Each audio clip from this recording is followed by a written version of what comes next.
All right. So we got two more questions. What's the next one? All right. So this one is from Jessie the Buckeye. Okay. And she asked, what if Tattoo Gate never happened for Ohio State? Shout out Jesse the Buckeye, who also does tremendous pro wrestling commentary on the Twitters, and I enjoy it. But to the question that she asked, what if Tattoo Gate had never happened? I think we need to fill you in if you don't know.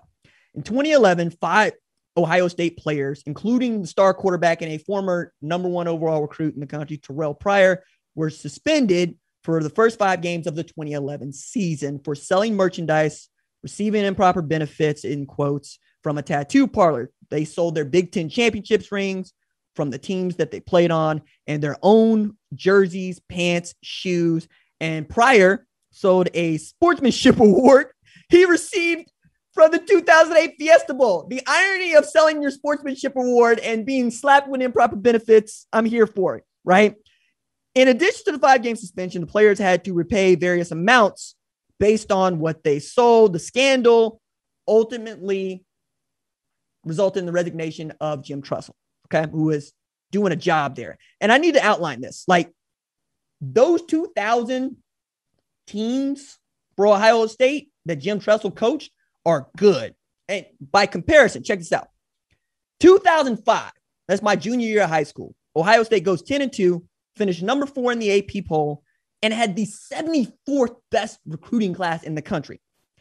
2006, 12-1, number 2 ranking, the 25th best class in the country. 2007, 11-2, number 5 ranking, the 72nd best recruiting class in the country. So he is taking these classes and turning out gems, right? 2008, 10-3, number 9 ranking, 10th class in the country. 2009, 11-2, number 5, 5th best class in the country. 2010, 12-1, 6th in the country, or 5th in the country, excuse me. And then the number 18 class in the 2010 cycle. And then 2011 comes along, Luke Fickell's head coach. They go 6-7. They're not ranked. And they have the number 6 class in the country. And that last number 6, is the one you need to harp on. Because who comes in after Luke Fickell but one Urban Meyer? And nobody expected, even Ohio State fans that claim that they did, they're lying to you, for Ohio State to go 12-0, finish number 3 in the country, and have the 5th best class in the 2012 cycle with Urban Meyer in his first year. It was not expected. It was so unexpected that Gene Smith, AD at Ohio State, then AD at Ohio State now, was asked, yo, man, did you expect a bowl ban? Because he didn't institute a self-proposed bowl ban for 2011, right? After all of this. No is his answer, right? The man really did not believe that they would have to sit out a bowl game.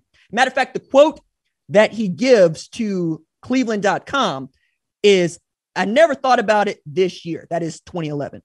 I was pretty confident, frankly, when you look at the way we looked at the facts and considered things. That's why I'm surprised and disappointed. But when you looked at it the way we did, we didn't think it was possible. I don't think he thought it was possible that the NCAA was going to give them a bowl ban. And I don't think he thought it was possible that they were going to go 12-0 in 2012. Okay. Also in there, the NCAA hit them for violations that occurred in like 2002, 2003 that had nothing at all to do, so they claim, with Tattoo Gate. But we're people, they're people, and people have things in the back of their heads that they don't put down on paper. We all believe, the perception is, you're taking it out on them for Tattoo Gate. All to say, you would have had the train continuing to roll, but you also would have still had Jim Tressel as your head coach, perhaps. No, you would have been fired or resigned as president of Youngstown State now. But you would have won a national championship because that bowl ban would have been served in the 2011 year when it don't really matter. And then you could go and actually play for a national championship in 2012. And who would not have wanted to see Ohio State versus Alabama instead of Notre Dame versus Alabama? Because we all knew that game was going to end the way it did. And most of us checked out after the first 2 series. So that one, I think, is really interesting because it's also, I think, what Ohio State stands for and how important it was to Ohio State to win, knowing that they weren't going to even play in the game, that, hey, look, we're going to play and we're going to win. And Urban Meyer didn't come here to do anything but that. Producer Cat, What do you think? You think it changes things like drastically? I really don't. I agree with you. I think the point that you made about 2012 stuck out to me, and I didn't really have an opinion on this one, but as I was listening to you, I was like, oh, I agree. I agree. Urban Meyer getting in there and doing what he was able to do in 2012 makes a lot of sense. Well, and thing I would add to that is Urban Meyer ushered in this real change in recruiting tactics. Mm-hmm. Because up until he started doing it regularly, like routinely, coaches respected that a kid was committed to a program. He didn't try to go in there and poach the kid. Urban said, nah, they're not committed to you until they sign a national letter of intent. So he would go into Penn State coffers, into Wisconsin coffers, and he would pull out their gems, right? And that was the way in which the game absolutely changed up. Like, Oklahoma fans be the first to tell you, they believe that Nick Saban is the reason they don't have Jace McClellan playing tailback at Oklahoma or Kamar Wheaton playing tailback at Oklahoma, who are both tailbacks at Alabama in a year in which Oklahoma could use not one, but two tailbacks at Oklahoma. Kamar Wheaton was a 5-star recruit. Jace McClellan was a high 4-star recruit. And Nick Saban showed up at witching hour at the early signing period and said, hey, your toys are my toys. I am anti-Santa.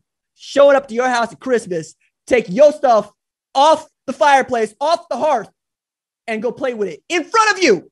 In front of you. I love that Urban Meyer brought that to college football because that is peak capitalism. I enjoy that we are being transparent about that in this age.